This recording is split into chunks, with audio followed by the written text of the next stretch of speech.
কই কাড়া কুড়া বাঁচতে হবে না, ইলিশ মাছ নালা দিলে তো কাড়া বাঁচতে পারবে না। হ্যাঁ একটা খিচুড়ি পাকাইছে ফারুক মামাই, যদি খিচুড়িতে ইলিশ মাছ না থাকে তাহলে তো আর হইতেছে না। এই জন্য ইলিশ মাছ কিনা আনছে খিচুড়ির জন্য, ইলিশ মাছ দিয়ে দিলাম। তা তো দেখছেনি ভাই, কিছু না? হ্যাঁ অবশ্যই। কারণ ইরাউলিয়া গাউস কুতুবের নামে একটা খিচুড়ি, এখানে ইলিশ মাছ না থাকলে বিষয়টা একটু খারাপই লাগে। এই জন্য ফারুক মামা ইলিশ মাছ কিনে নিয়ে এসেছে 5 কেজি।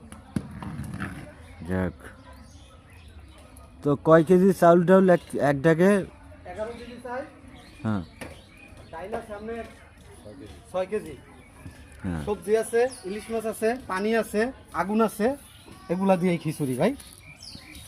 আচ্ছা, এক ডাক খিচুড়ি পাকাইতে আপনি কয়টা নেন? একটা খিচুড়ি পাকাইতে যদি ভালো পার্টি হয় তাহলে নেই হলো যে 6,500, আর যদি নর্মাল হয় তাহলে ফ্রি। হ্যাঁ বুঝছি। তো দর্শক, আসলে বিষয়টা এটাই বাস্তব। যারা একটু নিজস্ব লোক হয়, একটু অর্থনৈতিকভাবে দুর্বল, তারপর মনের আশা পূর্ণ করে, তাদের জন্য ফ্রি। আর যারা একটু টাকাওয়ালা, হ্যাঁ টাকার মুডে চলে, তাদের জন্য 6,500 টাকা বাবুর্চির মজুরি। হেল্পার বাবুর্চি।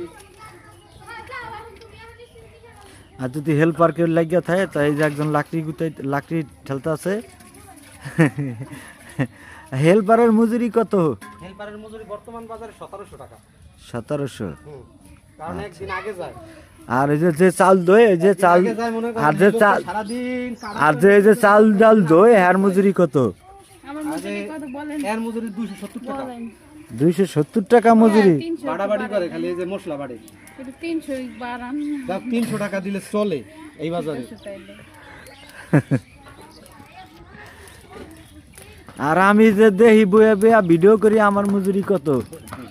ভাইয়া মজুরি দর্শকে দেখতে যাবে দিবেন আমাকে, এর অর্ধেক আপনি গো।